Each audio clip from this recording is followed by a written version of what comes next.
सीलापुर नाम का एक छोटा सा गांव था। उसी गांव में चिंकी नाम की एक नन्ही सी बच्ची अपनी सौतेली माँ राधा के साथ रहती थी।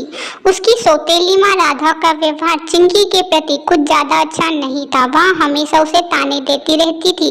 घर का सारा काम नन्ही सी जान चिंकी ही किया करती थी। उसकी सौतेली माँ उसका काम में हाथ भी नहीं बटाती थी। ऊपर से उसे सताती थी सो अलग आधे दिन उसे खाना नहीं देती थी। चिंकी अपनी सौतेली माँ से परेशान हो चुकी थी, लेकिन बेचारी जाए तो जाए भी कहाँ। एक दिन की बात है जब सुबह सुबह का समय था। चिंकी अपनी सौतेली माँ के साथ जंगल की तरफ लकड़ियाँ लेने के लिए जा रही थी।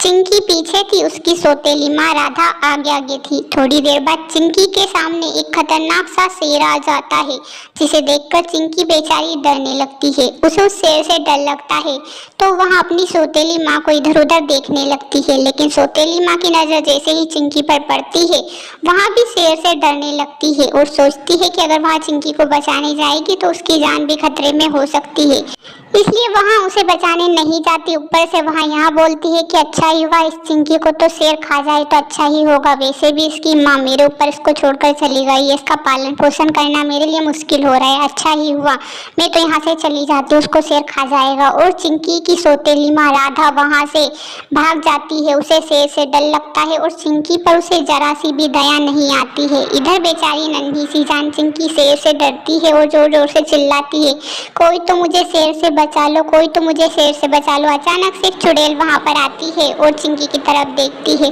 जिसे देखकर चिंकी उसे सारी बात बताती है कि मेरी सौतेली माँ मुझे यहाँ छोड़कर चली गई है और यहाँ शेर मुझे खा जाएगा, प्लीज आप मुझे बचा लो, मुझे अभी नहीं मरना है, मुझे जीना है।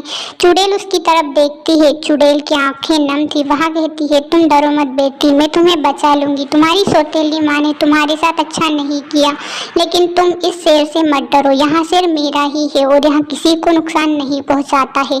अच्छा ही हुआ तुम्हारी सौतेली माँ यहाँ से चली गई, अब तुम मेरे साथ चलो। और चुड़ैल उसको अपने साथ ले जाती है। चिंकी उसकी सारी आप भी थी चुड़ैल को बताती है, जिसे सुनकर चुड़ैल को उस पर बहुत ही ज्यादा दया आ जाती है।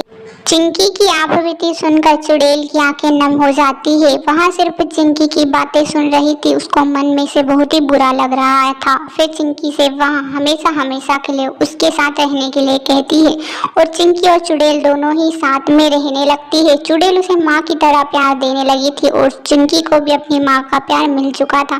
कहानी पसंद आई तो चैनल को सब्सक्राइब करके वीडियो को लाइक जरूर से कर देना।